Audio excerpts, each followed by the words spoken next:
एखादा स्पॉन्सर मिळाला असेल तर हे सगळ्या पोरांचे ट्युशन घेणाऱ्या या शिक्षकांनी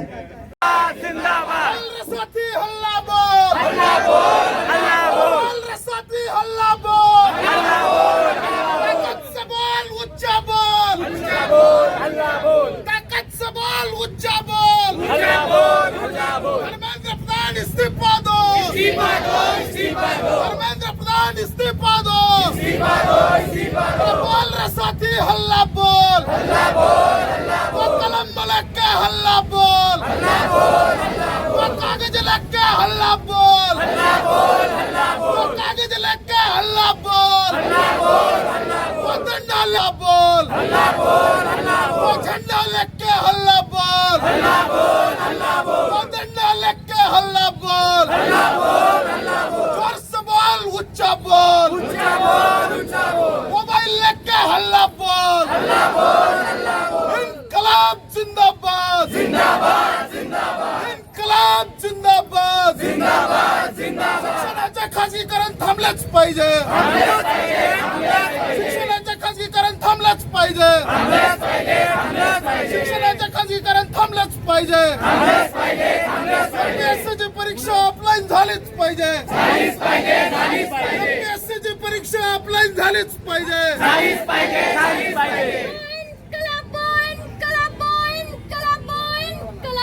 जिंदाबाद जिंदाबाद जिंदाबाद जिंदाबाद जिंदाबाद जिंदाबाद जिंदाबाद जिंदाबाद जिंदाबाद जिंदाबाद जिंदाबाद जिंदाबाद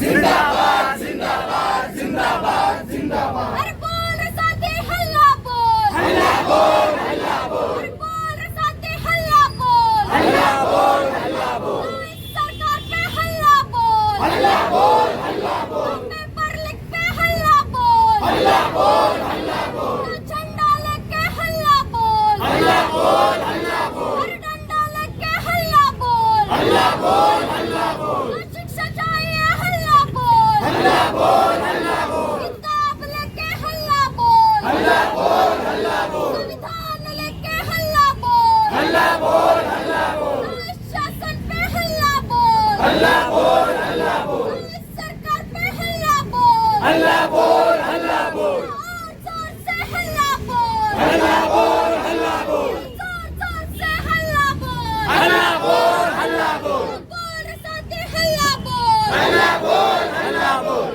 बोल रे साथी हल्ला बोल हल्ला बोल हल्ला बोल इनकलाब जिंदाबाद जिंदाबाद जिंदाबाद इनकलाब जिंदाबाद जिंदाबाद जिंदाबाद धर्मेंद्र प्रधान इस्तीफा दो इस्तीफा दो इस्तीफा दो धर्मेंद्र प्रधान इस्तीफा दो इस्तीफा दो इस्तीफा दो दादा भुसे राजीनामा द्या राजीनामा द्या राजीनामा द्या दादा भुसे राजीनामा द्या समजून घेऊ की हे जे आंदोलन आपण उभं केलेलं आहे हे राजकीय नाही आहे. इथे आपल्या अडचणी आपले जे प्रश्न आहेत हे कोणीच ऐकत नाही आहे. किंबहुना आपणही त्यासाठी आवाज उचलत नाही आहे.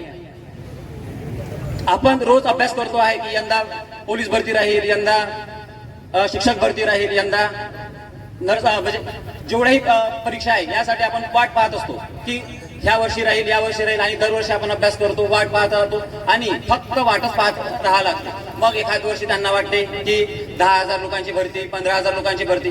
आपण मागणी करतो आहे की आम्हाला तुम्ही वार्षिक कॅलेंडर द्या, तुम्ही 10,000 लोकांची भरती करा, पण प्रत्येक वर्षी करा.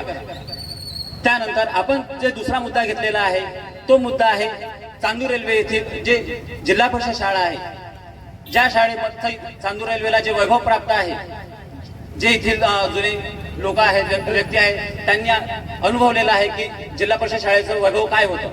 आज ह्या खासगीकरणापायी शाळा पूर्ण डबघाईस आलेली आहे. आम्ही मागणी करतो आहे की तुम्ही आम्हाला उच्च दर्जाचं शिक्षण द्या, सीबीएसई शाळा आणा. त्यानंतर आम्ही मागणी करतो आहे जी एमपीएससी परीक्षा होत आहे ही एमपीएससी परीक्षा ऑफलाईन पद्धतीने झाली पाहिजे आणि जे सध्याचे त्यामध्ये बदल करण्यात येत आहे हे बदल थांबवावे. 3दा परीक्षा घ्या, त्यानंतर मेन्स परीक्षा होईल, असं कशाला? एकदा परीक्षा देऊ, पुन्हा परीक्षा नाही. त्यानंतर जे विद्यार्थी आहेत 11वी 12वीचे जे सीईटीची परीक्षा देत आहेत, जर त्यांचा विचार केला तर त्यांच्यासाठी जे परीक्षा फी आहे ही परीक्षा फी वेगवेगळ्या परीक्षेसाठी ऍडमिशनसाठी वेगवेगळ्या परीक्षा फी कशासाठी पाहिजे. जर एक विद्यार्थ्यांनी ठरवलं की त्याला इंजिनियर बनायचं आहे, त्याला वाटलं की मला मेडिकल साईडला जायचं आहे, वेगळी फी भरा. जर त्यांनी पूर्ण परीक्षा देतो म्हटलं तर फक्त 16,000 रुपये त्याला फक्त परीक्षा फी भरावी लागते. हे कशासाठी? एक महाराष्ट्र, एक सीईटी, एक परीक्षा फी, बस हेच आमचे मुद्दे आहेत. त्यानंतर जे विद्यार्थ्यांनी नीट मध्ये आत्महत्या केली त्या विद्यार्थ्यांना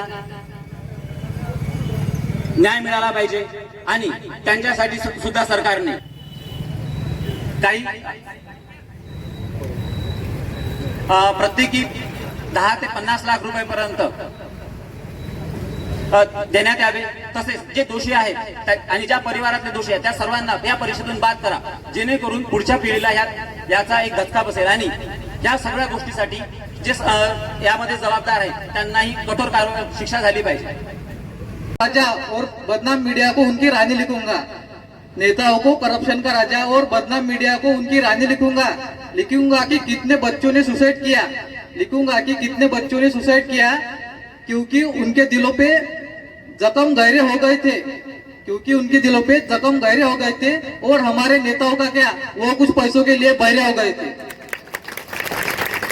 पेपर लीक का ऊपर तक धंधा है, पेपर लीक का ऊपर तक धंधा है, इसलिए हमारा सरकार भी अंधा है.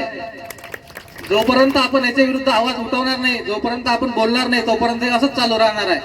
सोनम वांगचुक सरांचा आज जवळपास 15वा-16वा दिवस आहे. ज्या माणसावर 3 इडियट नावाचा पिक्चर बनला, जो माणूस त्याच्या लद्दाख नावाच्या प्रदेशासाठी खूप काही कार्य करत आहे, पण तरी पण त्या माणसाची कोणताही नेता म्हणा किंवा मीडिया म्हणा दखल घ्यायला तयार नाही. आज जो मीडिया ज्याला आपण गोदी मीडिया म्हणतो त्यातला कोणीही तिथपर्यंत गेलेलं नाही आहे. तेवढं बरं आपले चांदोरातले पत्रकार चांगले आहे, कमीत कमी आपल्यापर्यंत आले. नाही तर आम्हाला असं वाटत की ते पण येणार नाही, पण त्यांनी आपल्याला आपल्यापर्यंत आले, हे केलं. एक वेळा आपण नारा देऊ, इनकलाब इनकलाब बड़ी अच्छी बात है, अंदर की बात है. यानंतर मी कॉम्रेड